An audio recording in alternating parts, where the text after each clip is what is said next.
A musician collapsed backstage on the Ed Sullivan Show, and when they lifted him from the floor, a single folded letter slipped from his pocket. A letter that would send Ed Sullivan himself into shock. This is the host who never cracked. Not for the Beatles, not for the biggest stars in America, not for anyone. But on that Sunday night in 1958, something broke through the armor. A note written in a child's careful handwriting. A truth no one in the studio was ready to face.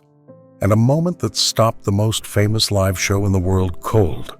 What was written on that page didn't just interrupt a broadcast. It pierced a man who was trained to never show his heart. And before that hour was over, Ed Sullivan would do something he had never done in his entire career. Sunday evenings in the late 1950s carried a rhythm all their own. Across the United States, families cleared dinner tables, adjusted rabbit ear antennas, and settled into the soft glow of black and white screens. In living rooms from New York to Nebraska, the same familiar ritual unfolded. Another hour with Ed Sullivan. For millions, it felt like returning to a trusted friend. And inside CBS Studio 50 in Manhattan, that same ritual played out behind the cameras with almost military precision.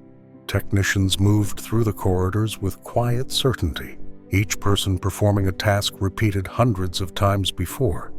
The scent of fresh sawdust lingered near the stage where carpenters had spent the afternoon tightening bolts on the revolving platform. Lighting operators huddled around their rigs, performing what the crew jokingly called the Sullivan Sweep, scanning for shadows or bulbs that needed replacing. In the orchestra pit, Ray Bloch tapped his baton, guiding his musicians through warm-up scales that drifted up toward the rafters like a rising tide. Ed Sullivan stood in his small dressing area just off the wings, the door half open so he could hear the hum of preparation. He reviewed his cue cards with the same steady discipline he brought to every broadcast.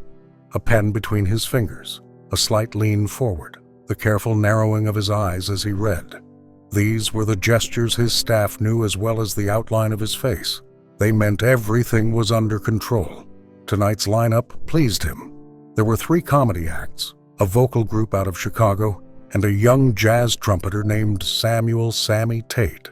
Sammy had been making quiet waves in New York's club circuit, earning the admiration of musicians who knew talent when they heard it. Ed liked featuring rising artists. He believed in giving unknown performers a chance to be seen by a country that often discovered tomorrow's legends on his stage. Backstage, Sammy waited with his trumpet case resting against his leg. He looked tired, but that wasn't unusual for a musician working late nights. He offered a polite nod to each passing crew member, grateful for the opportunity. His slot was set midway through the show, just a gentle jazz interlude before the next round of comedy.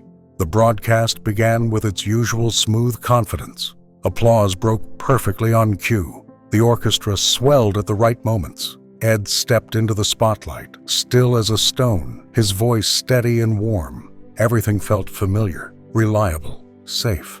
For a moment it seemed like any other Sunday night. The first signs of trouble came quietly, almost hidden beneath the rhythm of the show. During a commercial break, while the orchestra softened into a gentle riff and stagehands shifted props for the next act, a young crew member approached Ed Sullivan from the wings. His steps were careful, his expression tight. Ed noticed the look before the man even spoke. "Mr. Sullivan, we may have a situation backstage." Ed had heard thousands of backstage concerns over the years: missing costumes, broken guitar strings, a nervous singer losing her voice. These were problems he could patch together with the steadiness of a seasoned host.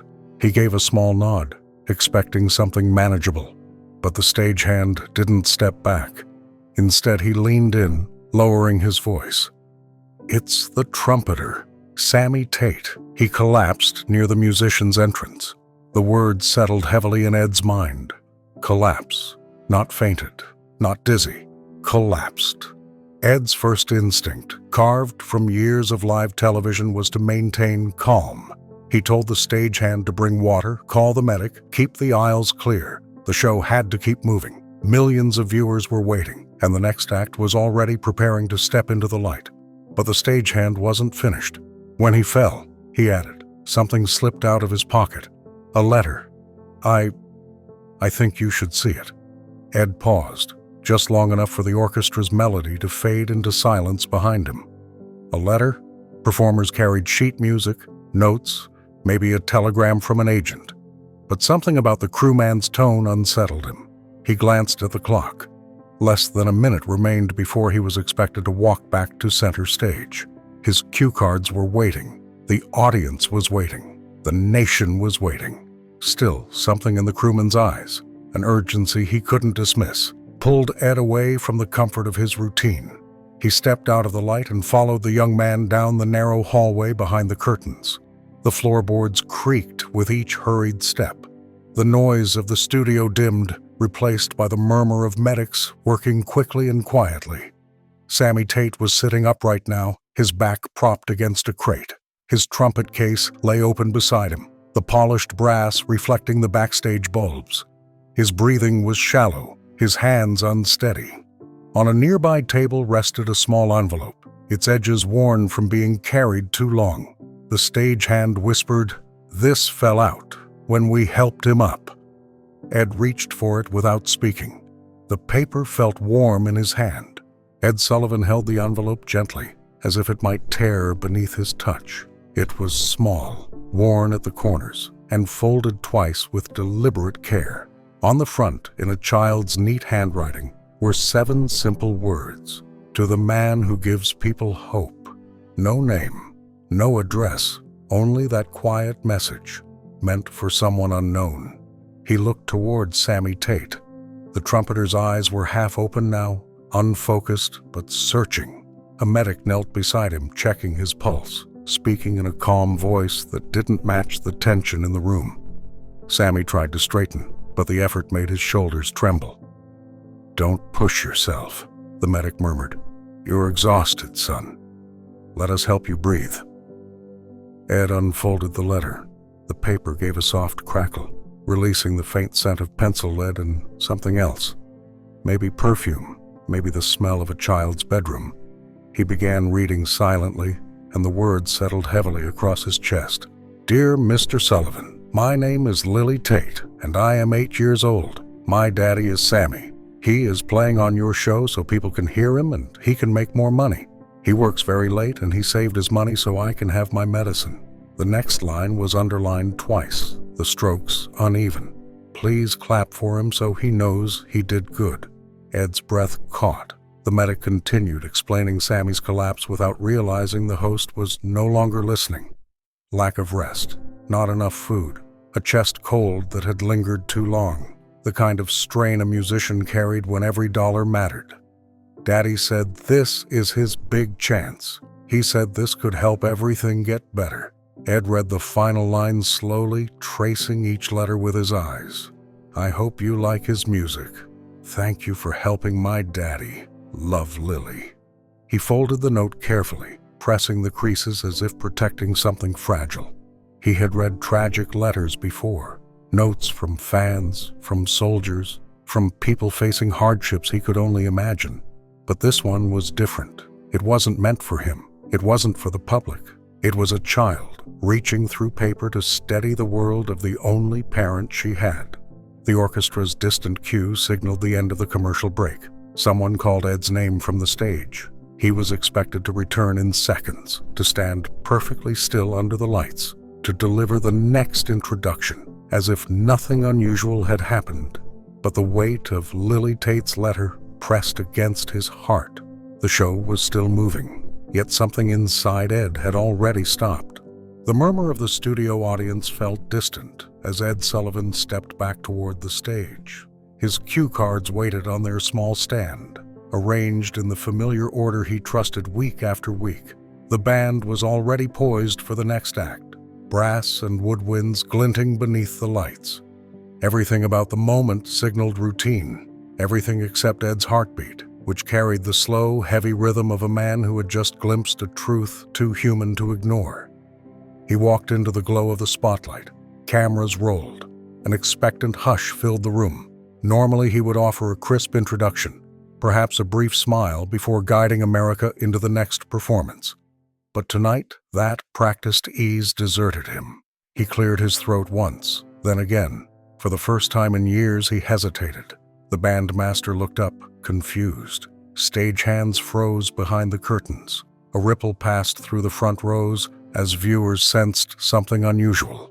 Ed lifted his hand, not in his usual gesture to begin an act, but to steady himself.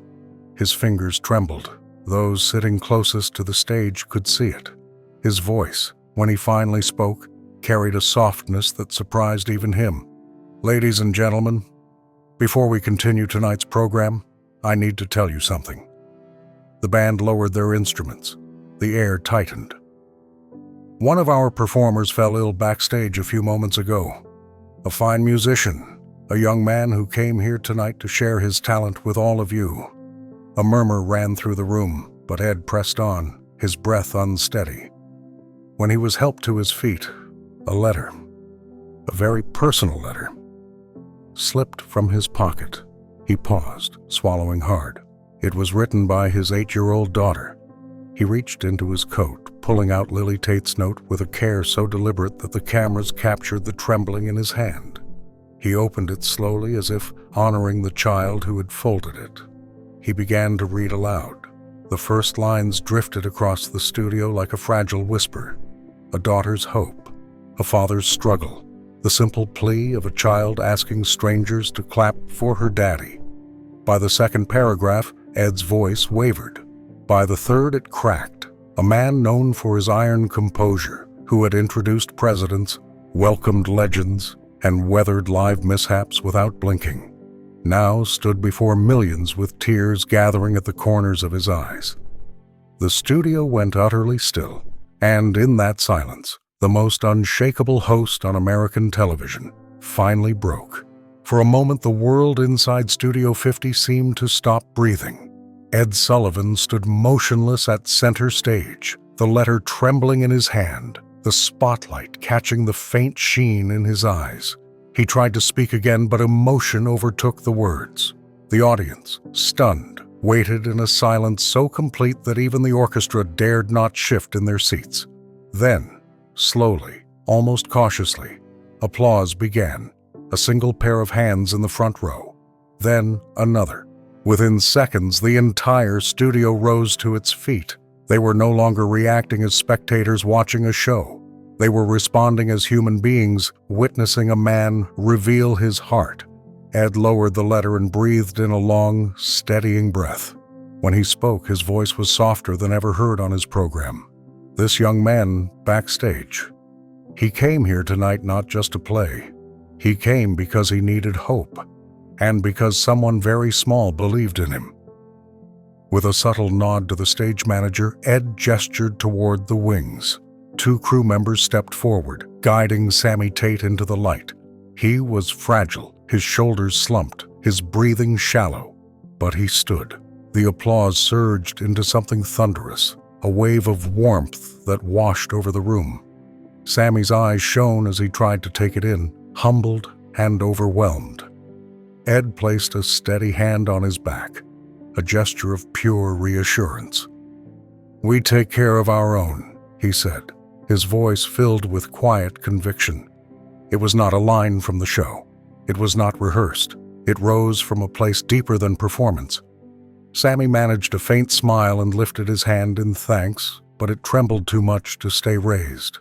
The orchestra, moved beyond professionalism, began a soft, improvised piece, a gentle melody that seemed to cradle the moment rather than accompany it.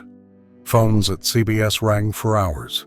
Viewers from across the country called in, offering donations for Sammy's daughter, asking how they could help, asking for the address to send letters. Newspapers reported the event the next morning, calling it one of the most moving moments ever broadcast on live television. Columns praised Ed Sullivan for showing something no one expected from him: vulnerability. In the years that followed, Sammy Tate found steady work as a studio musician. His daughter Lily grew stronger, her treatment funded in large part by strangers who heard her letter read aloud to a nation. That letter was later found framed above her bed. Looking back, crew members would often say the same thing. That night, Ed Sullivan remembered the true purpose of his stage: not to be perfect, not to be unshakable, but to be human.